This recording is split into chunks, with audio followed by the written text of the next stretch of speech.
estoy en un lugar donde, Tatiana Chininos cuando no se mete de diseñadores al de la esquina, al de la otra esquina y ahora en una alcaldía. ¿Qué hace Tatiana Chininos en una alcaldía? Bueno, lo más importante para mí, conocer a la persona que está detrás de un escritorio.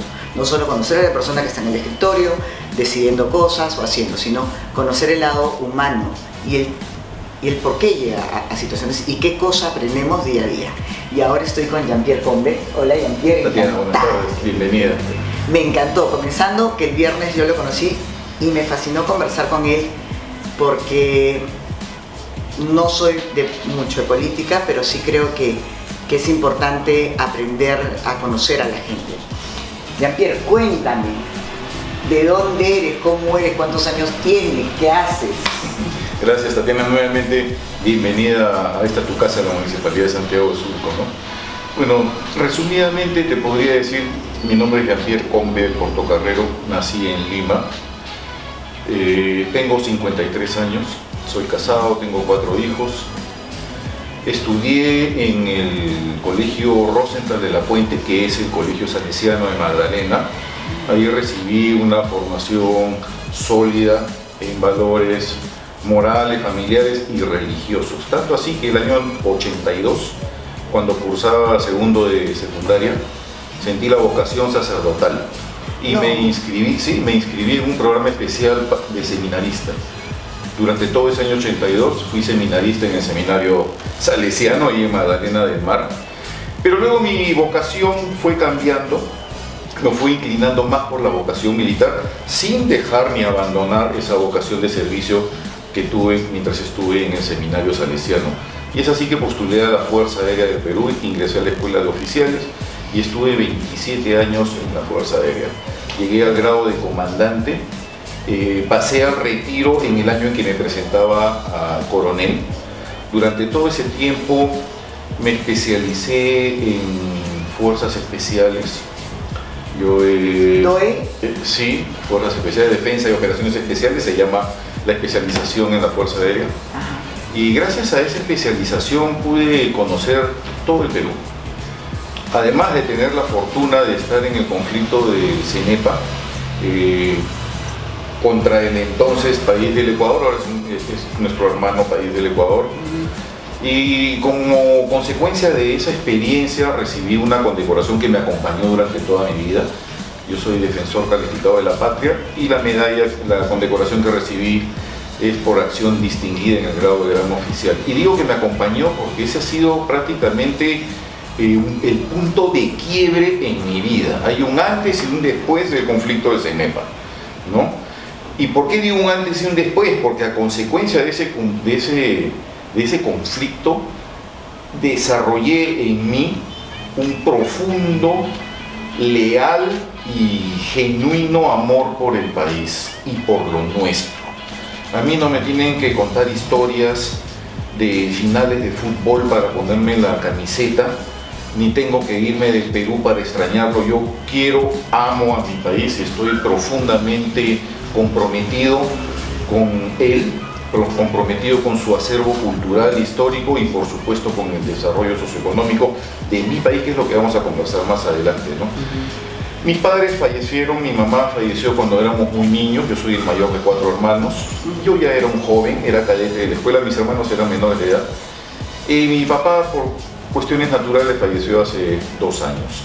Mis hermanos viven en los Estados Unidos, yo soy surcano desde el año 2014, en el que por fin pude establecerme en Lima. Como comprenderán, mientras fui militar, estuve dando tumbos en Arequipa, Iquitos, inclusive en zona de emergencia en el BRAE, conozco muy bien el BRAE, he estado en Tumbes, Piura, conozco frontera, y a donde he ido siempre vistiendo el uniforme de la patria, he recibido siempre lo mejor de las personas.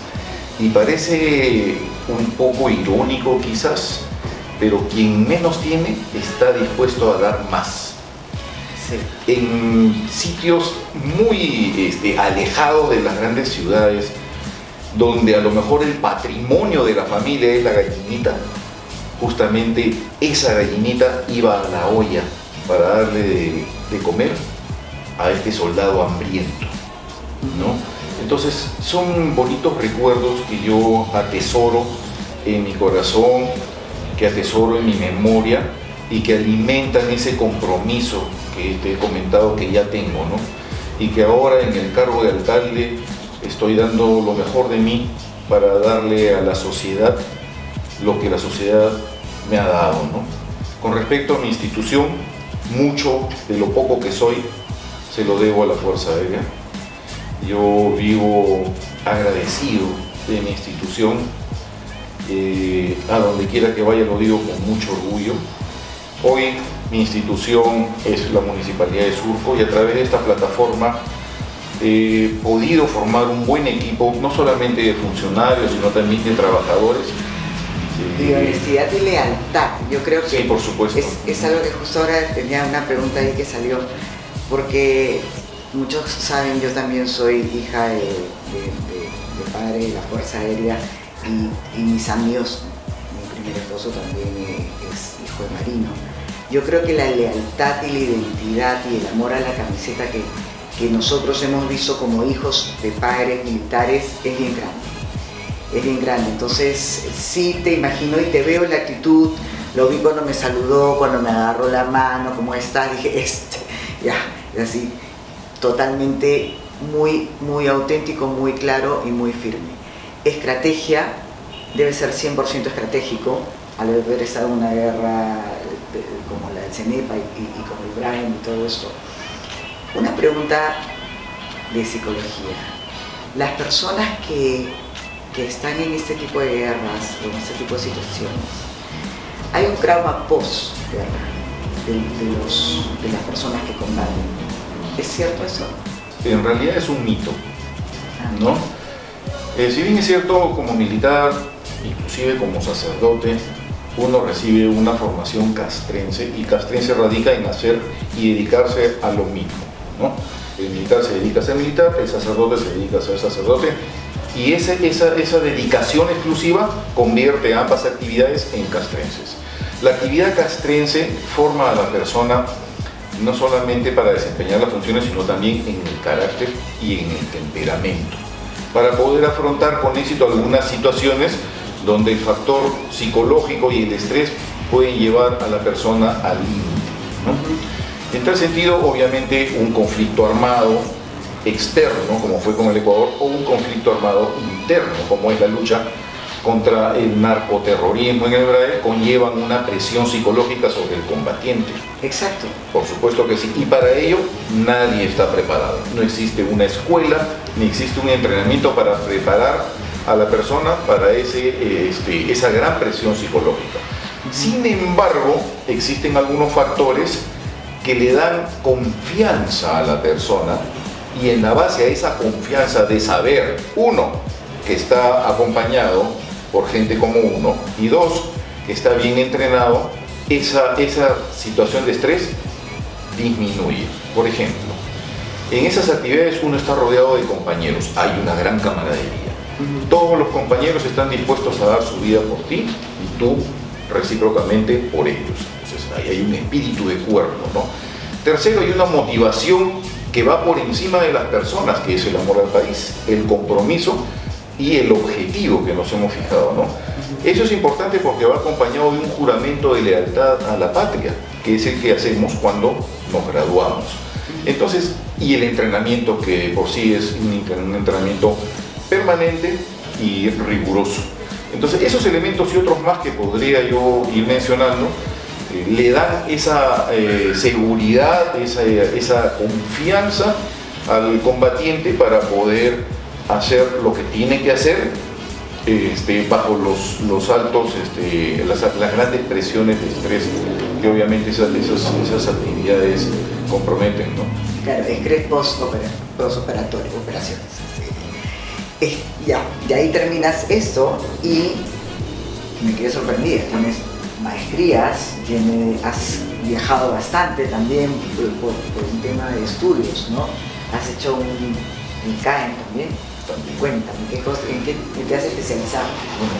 Bueno, el hecho de graduarse ya nos da una carrera militar, que hace 20 años aproximadamente las escuelas de formación militar, tanto oficiales como de técnicos y suboficiales, tuvieron que convalidar con la entonces Asamblea Nacional de Rectores para tener un estatus universitario.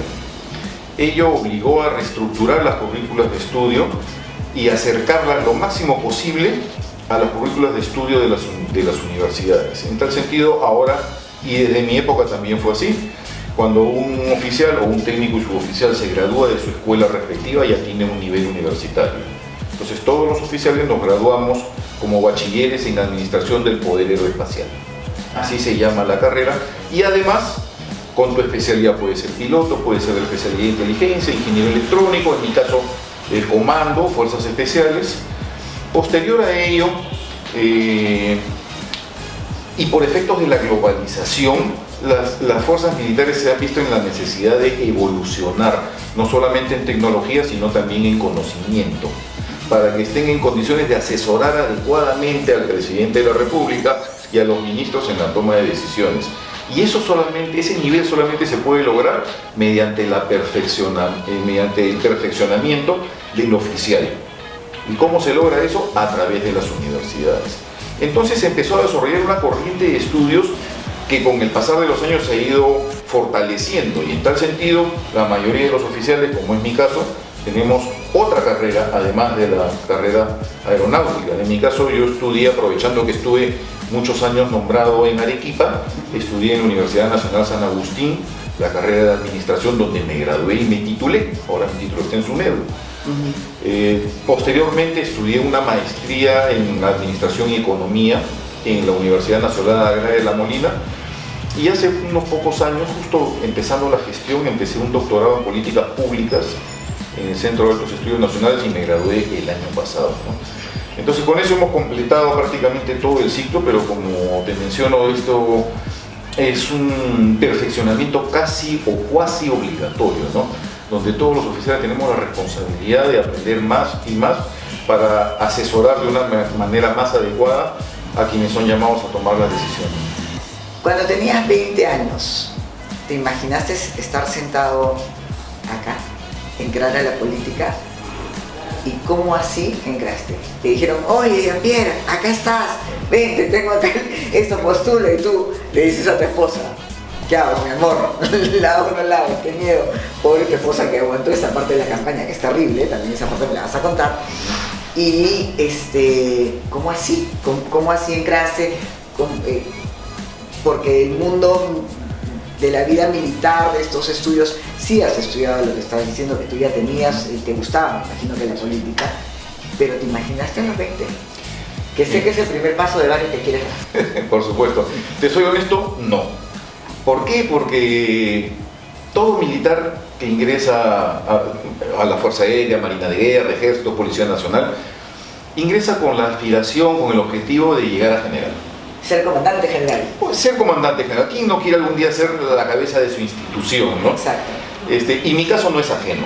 Yo cuando ingresé a la Fuerza Aérea me propuse ser general. Con el pasar de los años fui viendo otras cosas y fueron despertando en mí otros objetivos. Y tuve que renunciar a mi meta de ser general, porque no se podían ambas cosas. Yo consideré que todavía estaba joven para empezar un nuevo proyecto. Cuando pasé al retiro, tenía 44 años, que fue el 2 de enero del año 2014. Y antes de tomar esa decisión de pasar al retiro, tuve que evaluar muchas cosas, ¿no? Lo primero, como lo acabo de mencionar, cuánto techo me queda, entre comillas, para poder empezar un nuevo proyecto, ¿no? Lo segundo, qué tan convencido estaba de lo que quería hacer, ¿no? Era lo que debía hacer. Me fui dando cuenta, y esto se fortaleció los años 2011 y 2012 cuando fui jefe de la base Santa Clara en Iquitos, y como jefe de la base tenía que coordinar directamente con el presidente, entonces presidente regional de Loreto, ahora se llama gobernador regional de Loreto, una serie de cuestiones que tenían que ver con ayuda humanitaria, ayuda social, vacunaciones, inclusive construcción y habilitación de carreteras y caminos en medio de la selva, que fui entendiendo la verdadera importancia del político cuando el político actúa de manera correcta. Y de lo mucho que se puede hacer cuando uno ejerce un cargo político versus lo que uno puede hacer cuando es militar. Y me di cuenta de que había llegado casi al tope de mi capacidad de servicio a la nación. Si yo quería dar ese paso y servir de otra forma, más rápido, más grande, más eficiente, más todo, tenía que pasar al plano político. Primero lo sentí como una obligación y después me gustó. Entonces fue ahí cuando empecé a darle vuelta al asunto, 2011, 2012, yo tengo que apuntar ahí si quiero que esto mejore. Y como oficial de la Fuerza Aérea, y que recorrí todo el Perú, porque no me han contado el Perú como es, ni tampoco lo he visto en Wikipedia, yo he estado en el Perú, fui dándome cuenta en primera persona cuáles eran las grandes necesidades de nuestro país, no solamente en el desarrollo de infraestructura, sino también en el desarrollo social. ¿De dónde proviene la pobreza? ¿Por qué no se resuelve el problema de la pobreza? ¿Por qué seguimos con altos índices de analfabetismo? ¿Por qué en el BRAE se cultiva la hoja de coca y no cultivos alternativos? Claro, ¿Qué es lo que está ocurriendo? Claro, perdón que te interrumpa, pero también como militar no es que vas al departamento X o a la provincia X y estás una semana a escuchar a la gente, las necesidades de la gente, sino que te quedas un año. Un año viviendo, o varios meses viviendo el día a día. O sea, como tú dices, no te lo contaron, ni fuiste por Wikipedia, ni te informó tu asesor. Tienes que llegar acá porque esa es la realidad y tienes que decir amén con todos, les voy a dar agua a todos. Si no es que tú estuviste ahí, o sea, yo no sé si tú estuviste, pero lo imagino como militar que has tenido que recordar todo eso. Sí, y además quisiera añadir de que cuando uno llega a una zona de estas, no es que uno hace una encuesta, un censo para enterarse de la realidad, no, convives con la realidad y esa realidad se vuelve tu realidad. Eso es lo que hace la experiencia realmente vivencial.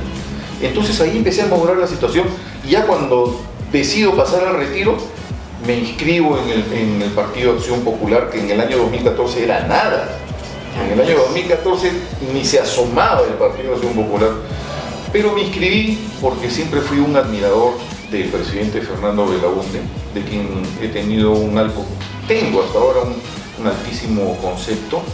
Me siento orgulloso de decir lo que estoy diciendo porque al margen de todo fue un gran presidente y fue un estadista que tuvo una visión de futuro y que a pesar de haber pasado varias décadas, sus obras y su pensamiento están vigentes. Entonces continué con esta plataforma y decidí postular a la alcaldía de Santiago de Surco. La campaña fue muy difícil, en ese entonces tuvimos 21 candidatos, o sea las posibilidades eran de 21, Ajá. uno, ¿no? Wow. El presupuesto era elevadísimo, era imposible de cubrir con un presupuesto de campaña y tuve que optar por otra estrategia de campaña que era tocar puerta por puerta, darle la mano uno por uno a los vecinos, explicarles qué era lo que yo tenía que hacer o qué es lo que yo planteaba. Jamás insulté o cité siquiera al alcalde que estuvo de turno en aquel entonces. Mis propuestas no pasaban por mancillar la honra de ese señor, sino por plantear mis propuestas. Así es. Fue en silencio, porque cuando me dijeron Surco, porque yo no iba acá, pero pregunté Surco quién ha salido con y quién es con. O sea, claro, porque tú te ganas con todas las batallas y los insultos en televisión. No, tal se peleó con tal y tal dijo tal cosa. Sin embargo, estoy viendo la foto de la UNE, mira, ahí está. Y claro, o sea, si tú me has dicho, has tocado puertas, es que fue en silencio, ¿no? O sea, fue punto por punto que no tenías que exponerte. Y creo que a veces mucha gente cree que confrontando, y no lo hablo solo en política, sino en confrontando e ir al choque, vas a defender. Yo creo que el tiempo te da la razón cuando uno actúa bien, y que uno siempre tiene que dar la cara, ¿no? Eso no significa atacar, sino dar la cara, porque antes de hablar mal de otra persona, tienes que verle la cara, ¿no? Yo creo que eso ha sido súper bien.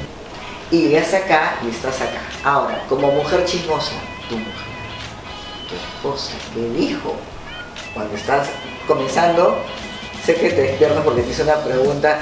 Oye, estaba con un polito cuando lo conocí, pero corto, dije, oye, este hace ejercicio, es uno que viene hecho tapándose, pero hecho un desastre, ¿no? De los músculos. Y me dijo, no, él se despierta todo el día como buen militar, me imagino que tempranísimo, y tu esposa se ha ganado, que me imagino que debe ser súper difícil, acompañar a una persona que está, uno, en campaña, dos, que tiene la costumbre de esta vida militar, que está contigo 6 de la mañana despertándose y todo, ¿no? Pero la labor que te ha tocado es bien fuerte y es bien difícil, ¿no? Ya no, tu vida cambia como político, ¿cierto? ¿Cómo lo ve ella? Primero se llama Sandra. Sandra. Sandra Esquivel. Yo soy 9 años mayor que ella, ¿no? Y efectivamente desde que nos casamos me ha ido acompañando en todas mis peripecias cuando fui militar. Y ya en 2014, cuando definitivamente nos establecimos en la capital y habiendo yo pasado a retiro, recién ella ha podido a partir de ese entonces ejercer con libertad su carrera, ¿no? Siempre cuando estuvo acompañándome en provincias lo tuvo con limitaciones. Ahora desde el 2014 es libre y es uróloga. Ah, qué interesante. Sí, es uróloga, graduada en Francia, trabaja en la clínica Ricardo Palma. Pero respecto a la pregunta, sí, lo va bien, está preocupada porque existe un fenómeno del siglo XXI, se llaman las redes sociales. Entonces, está saliendo en redes sociales. Por supuesto, es un fenómeno, sí. Por supuesto, es un fenómeno para bien porque nos permite comunicar en tiempo real, ha achicado las distancias literalmente. Yo puedo ahorita hablar con mi primo que está en Moscú en tiempo real, ¿no? Pero lamentablemente le ha dado un espacio a algunas personas que no saben darle un buen empleo a las redes sociales, ¿no? Entonces han utilizado como un arma para provocar daño, y no lo digo a título personal, ocurre en todo lugar, ocurre en Cracovia, ocurre en Washington, ocurre en Costa Rica, en todo sitio ocurre, ¿no? Y eso es lo que la tiene preocupada a mi esposa, porque cualquier persona inventa un personaje y se despacha con groserías, con amenazas. Entonces yo pienso que eso es lo que a ella más le preocupa, ¿no? Por lo demás me acompaña, me da sus consejos, que son los consejos siempre bien recibidos. Está muy contenta, no se involucra mucho en este tema municipal porque conoce cuál es su lugar, ¿no? Ella sabe que ella no es la autoridad, no se mete, ni aconseja, ni recomienda, ni mucho menos. Por supuesto que ella ha formado el Comité de Damas Santiago Apóstol, que nunca existió porque en los últimos años no ha habido una esposa aquí en la municipalidad. Sí, con ella se pudo hacer este comité. Y aparte, ella con las damas del comité hace apoyo social. Sí, hace ese apoyo social. Me apoya mucho con mis hijos, porque ella llega antes que yo del trabajo, revisa las tareas. Pero es un gran apoyo porque me da esa tranquilidad, a veces después de un día de labores, donde comprenderás, a veces el alcalde se convierte en el paño de lágrimas, ¿no? Y tiene que estar escuchando los problemas porque es parte del trabajo. Yo sé que es así. Pero llegar a la casa, encontrar todo bien, sonrisas, los niños riendo, es muy bonito. ¿Qué más valoras en tu esposa, en tu mujer? Su paciencia, eso es lo primero, ¿no? Porque hay que tener mucha paciencia para aguantar a una persona como yo. Eso yo puedo tener algunas virtudes, ¿no? Pero tengo defectos también, ¿no? Entonces yo creo que eso es lo principal. La paciencia, no solamente la paciencia que me tiene, sino la paciencia que me ha tenido durante todo este tiempo, ¿no? Eso creo que ha sido su principal virtud, y haber sabido llevar con dignidad la pureza del hogar, ¿no? El amor, eso está bien, sí. Eso es importantísimo. Bueno, llegaste acá a la alcaldía con una esposa maravillosa que ha sabido comprenderte y tener paciencia. Tu mayor reto cuando tú asumiste la alcaldía. Los políticos, porque ahora soy un político, no he dejado de ser un vecino, sigo siendo un político. Sigo siendo un vecino, pero cuando asumimos estos cargos, asumimos el activo y el pasivo. Vale decir, llegar a la alcaldía para quejarme de cómo la recibí sería un craso error. Exacto. Entonces nosotros trazamos una línea y vamos hacia adelante. Yo pienso que el principal reto que me ha tocado asumir han sido las nuevas amenazas. ¿Qué son las nuevas amenazas? La migración descontrolada. Uno, que deriva en pobreza, deriva en personas sin trabajo y finalmente aterriza en delincuencia. Hace 10 años o hace 5 años, el alcalde anterior no tenía que lidiar con 80.000 ciudadanos de otros países, ¿no?, indocumentados y sin trabajo. Y en Surco hay 80.000 de diferentes nacionalidades bajo esas circunstancias, ¿ya? Y muchos de ellos están en las esquinas viendo alguna oportunidad. Esa es la primera. Lo segundo, la informalidad. Mototaxis informales, triciclos informales, recicladores informales, paraderos informales, medios de transporte informales, ¿no?, que han surgido de nuevas necesidades de transporte en el distrito. Surco está en el corazón de Lima metropolitana y para llegar a sus puestos de trabajo en Miraflores, San Isidro, Jesús María, Magdalena, ese 1,5 millones de vecinos que vienen de otros distritos atraviesan Surco a pie y en carro, y la demanda de transporte público ha superado a la oferta. Sí. Entonces, cuando asumí, me enfrenté a ese problema. ¿Me cruzo de brazos y me hago el que no he visto o tomo acción? Porque un paradero informal, un vehículo informal, una motocicleta informal, un mototaxi informal termina alimentando la percepción de inseguridad ciudadana. Problema número 3, nuevas amenazas. 10.000, y me quedo corto, motociclistas de delivery. Ninguno tiene documentos. Todos se pasan la luz roja. Todos se suben a la vereda. Todos se meten contra el tráfico y cualquiera te puede asaltar. Sí, o sea, yo pasé una moto al costado y yo estoy asustado. Hace 5 años no había eso. No había. O sea, comparar las gestiones, no, la gestión anterior, no señor, usted se está equivocando. Claro.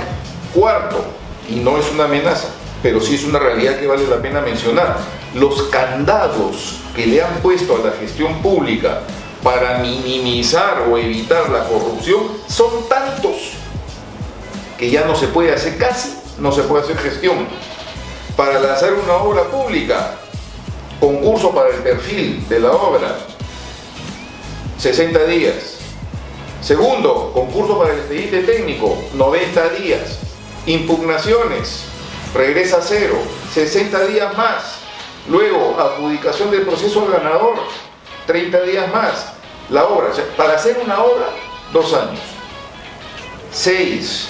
Nuestra gestión ha tenido algo inusual y sin precedentes, por eso que nuestra gestión, insisto, es incomparable. Nosotros hemos tenido que lidiar con una pandemia, donde la gente se moría literalmente en la calle, donde de la noche a la mañana tuvimos que inventar plantas de oxígeno, porque la gente quería plantas de oxígeno. Hay algunos que pasamos la pandemia con comodidad, y hay otros que pasaron la pandemia en la punta del cerro, literalmente con una vela. Entonces cuando la gente decía, estamos en el mismo barco, era mentira. Estábamos en el mismo océano, unos en yate, otros en crucero y otros agarrados de una tabla en medio del mar. Eso también hace que nuestra gestión haya sido bastante peculiar. Podría seguir enumerando otros factores que finalmente se convirtieron en retos y que han sido objeto de la pregunta que tú me has hecho y de la consecuente respuesta. Pero yo pienso de que hemos estado a la altura de las circunstancias. Claro, y creo que cada distrito es distinto, porque a veces comparan, por ejemplo, a ver, ¿y por qué San Isidro es mucho más ordenado, más limpio, etcétera? Pero no hay la densidad que tiene Surco, y no tienes los sectores, no son tan marcados como acá. Acá tenemos diferentes niveles sociales, sectores donde hay carencia de educación, o sea, cultural, hay pobreza. Entonces, es, por ejemplo, me encantaba eso que has dicho, unos estaban en yate, otros en barco, otros en Tuchalana y otros agarrados de un palo, o sea, en medio del océano. Tú tienes gasolinas, hay una pared y hay al otro lado la pobreza, donde hay un desorden de crecimiento, ¿entiendes? Y eso es, ya no se trata para mí de que exista un buen alcalde o un mal alcalde, un buen presidente o un mal presidente. Es lo que hablamos la vez pasada, somos nosotros, el pueblo, nosotros los que tenemos que hacer el cambio. Pero es complicado, o sea, y lo que tú has dicho, la migración que ha habido, ¿cómo lidias con eso? A ello hay que añadir que en mi periodo de gestión, que son 3 años y 4 meses, he tenido 5 presidentes y 10 ministros del interior. Cuando coordino los temas de seguridad ciudadana o de inseguridad ciudadana, como lo enfoquen, con el ministro del Interior, y ya estamos listos para pasar del diálogo a la acción, lo sacan. Y viene otro. Mientras se sienta, se releva 2 semanas, puedo entablar comunicación con él, y cuando ya vamos a hacer el operativo, lo sacan y entra otro. Ni qué decir de los comisarios. 8 o 9 comisarios en cada una de las 5 comisarías. Y hemos ido de comandantes y ahora tenemos capitanes, que no atan ni desatan. Otro problema. Estos ministros del Interior, los últimos que hemos tenido, no tenían capacidad de articulación, porque también salían los comandantes generales de la policía, los jefes de Estado Mayor, los inspectores, los jefes de la región Lima Este, Lima Centro, Lima Sur, el Interpol, todos los altos mandos decapitados. O sea, gestionar esto en esas condiciones también ha sido un reto. También ha sido un reto. ¿Qué pasaba durante la pandemia? Poder llevar el alimento a los vecindarios. Hicimos los mercados itinerantes que fueron un éxito. Hoy por hoy, la gente ya no se acuerda de los mercaditos itinerantes, ahora todos han regresado a sus mercados de Plaza Vea. Debemos recordar un poco qué fue lo que pasó durante la pandemia y seguir apoyando a esos emprendedores peruanos. Y finalmente, para terminar con esta pregunta, yo creo que el sexto o séptimo reto más importante es la devaluación de la educación. La devaluación de la educación es el resultado de un ataque sistemático que se ha ido dando en el Perú en los últimos 30 o 35 años. Lo podemos ver en las currículas de estudio. Ya no te enseñan historia natural, ya no te enseñan historia universal, ha ido cambiando, la valla de exigencia en las universidades cada vez es menor, ¿no? Antes había que estudiar mañana, tarde y noche, ya no se evalúa el ingreso a las universidades, ahora es evaluación del talento. Si te jalan una vez, no importa, pagas y te vuelven a dar y puedo seguir siendo el eterno alumno, y sea como sea, ha ido disminuyendo la capacidad de nuestros estudiantes y por ende de nuestros profesionales. Los índices de falta de comprensión de lectura, a grosso modo a nivel nacional, estamos entre los últimos del mundo, ni siquiera de Latinoamérica. Agarra al azar a un estudiante universitario, le enseña la foto de Ismael Guzmán y lo confunde con Bolognesi. Y eso no es de ahora, eso viene hace 20 años. Entonces todo eso ha llevado a que la gente disminuya su calidad de ciudadanos. ¿Por qué lo digo? Cualquier persona que pernocta, pasa la noche, alquila o es propietario de un predio, de una casa en Surco, se hace llamar vecino, y no es así. El vecino es la persona que ha tomado contacto con su entorno más cercano, que es su vecindario, y se ha comprometido en el sano respeto de la convivencia pacífica con sus vecinos. Oye, no subas el volumen porque mi abuelita está enferma y no puede dormir. Oye, recoge las excretas de tu perro porque mi hijo juega en el parque y se puede intoxicar.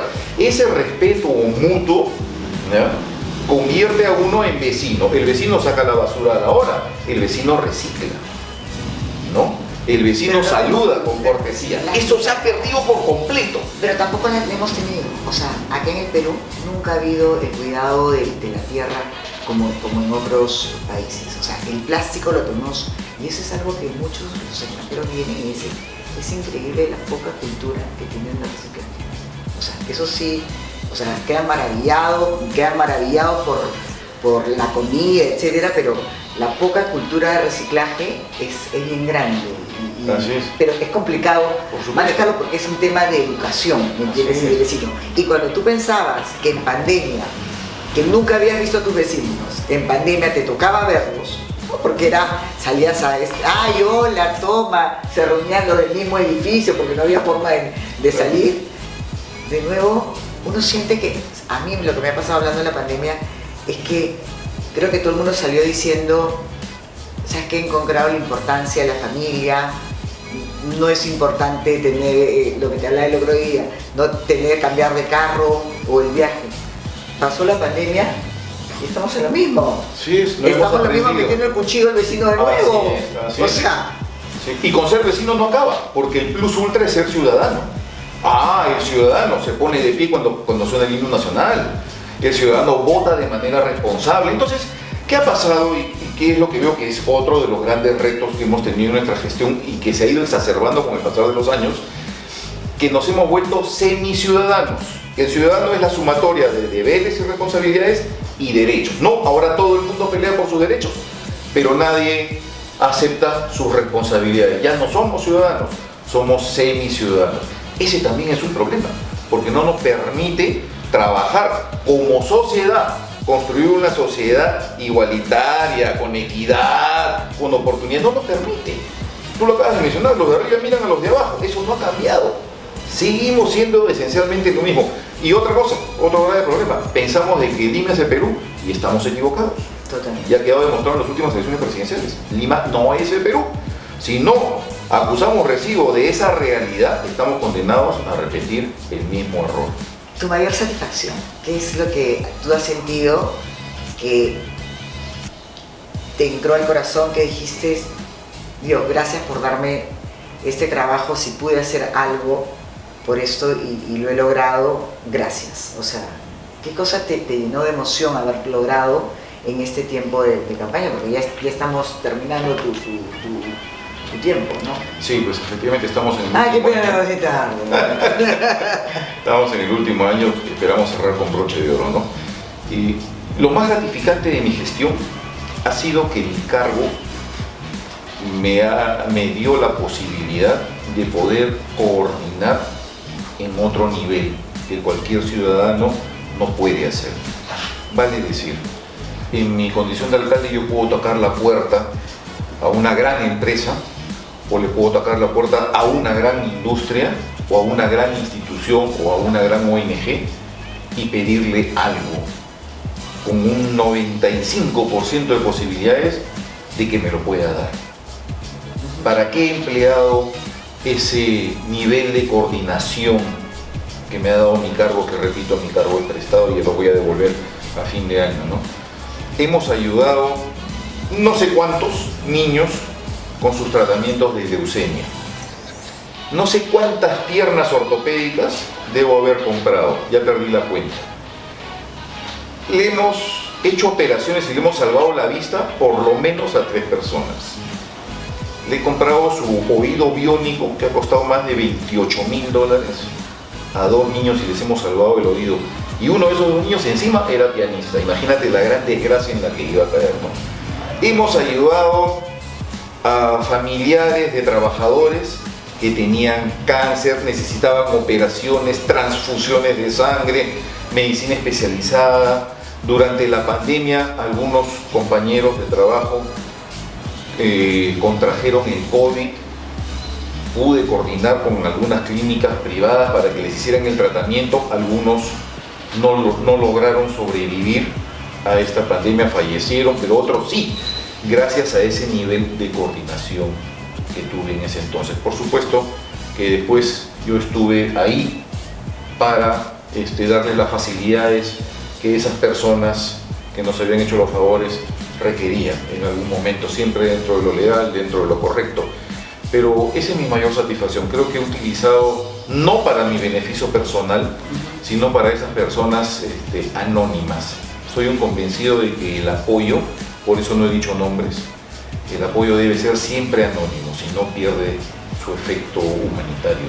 ¿Qué piensas tú de la diferencia de género? Sí. Yo pienso... Eres militar, es Sí, una por pregunta supuesto. que sí me gustaría que la sepan, porque a veces dicen, no, los militares son... No, ese es falso, ese es completamente falso. Mira, yo soy un convencido de que todas las personas tenemos los mismos derechos, ¿ya? Y uno de los principales derechos es el derecho a ser feliz. La felicidad es el nuevo indicador del progreso de las naciones, ¿no? Cuando una población, una sociedad es más feliz, produce más, las cosas van mejor, hasta el clima cambia. Parece gracioso, ¿no? Entonces yo soy convencido de que las personas deben ser felices en su derecho a ser como ellos han elegido. Por supuesto que ese derecho no puede superponerse con el derecho de los demás. Es como el derecho a oír música, ¿no? Yo tengo derecho a oír música, pero no tengo el derecho a levantar el volumen e interrumpir el sueño del vecino, ¿no? Entonces las personas tienen todo el derecho a ser felices como son. No tengo ninguna autoridad para criticarlos, ni tampoco lo voy a hacer, ¿no? Lo que sí, con respecto al idioma, me parece que el idioma no nos pertenece, es el idioma español y lo rige la Real Academia de la Lengua Española. Y si la Real Academia de la Lengua Española escribe en su diccionario que mañana la palabra presidenta existe, habrá que hacerlo. Mientras tanto, me parece que no es la manera correcta de expresarse. Y eso no va a ser un cambio respecto a la felicidad. No va a ser ningún cambio, ¿no? Ni va a lograr un mayor respeto. Las personas que tienen sus opciones deben empezar por darse cuenta de que son únicas y valiosas y que no necesitan cambiar las cosas ni poner clichés para valer más o valer menos.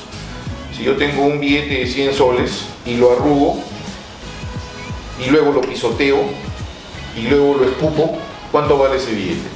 100 soles. No ha variado. Entonces eso es lo que hay que tener en consideración, ¿no? Las personas valemos por lo que somos, no por lo que la gente quiere que seamos. Espero cuando esté más arrugada sigue valiendo lo mismo.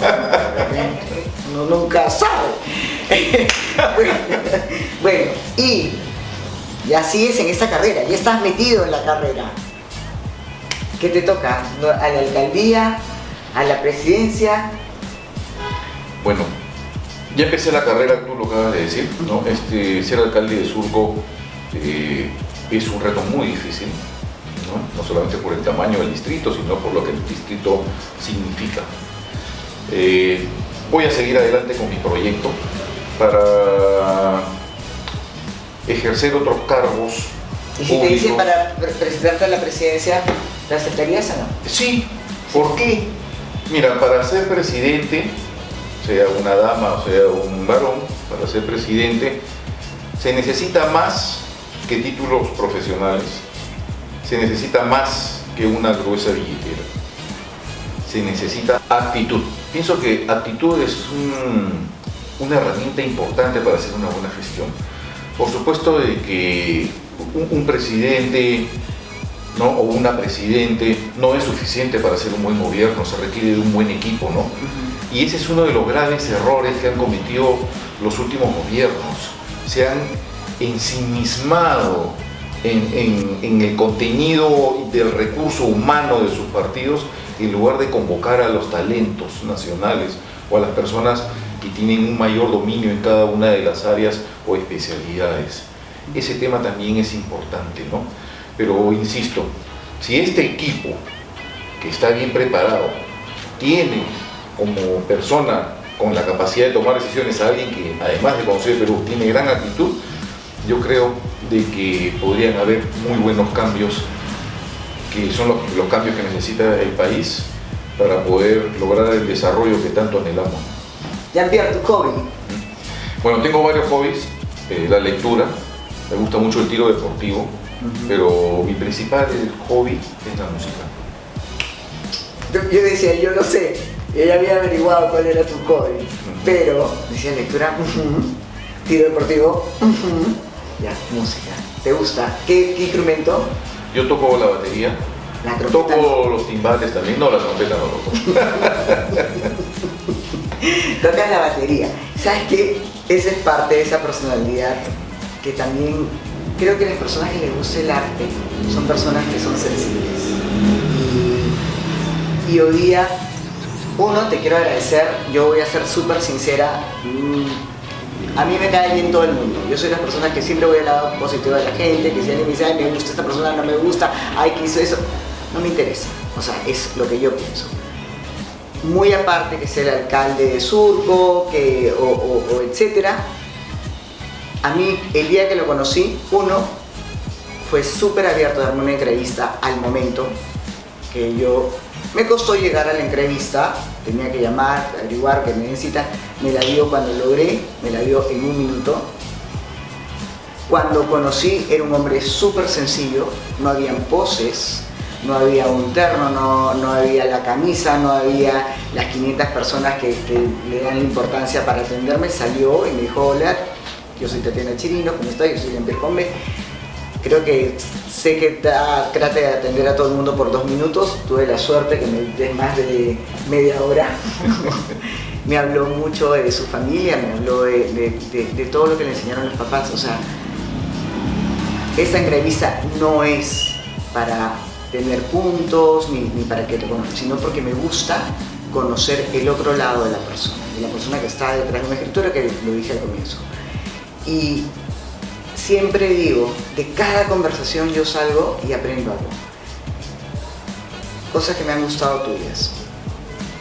La comparación de la pandemia a la del océano, que qué importante, y es algo muy figurativo lo que lo ha dicho, pero que lo ha representado súper bien.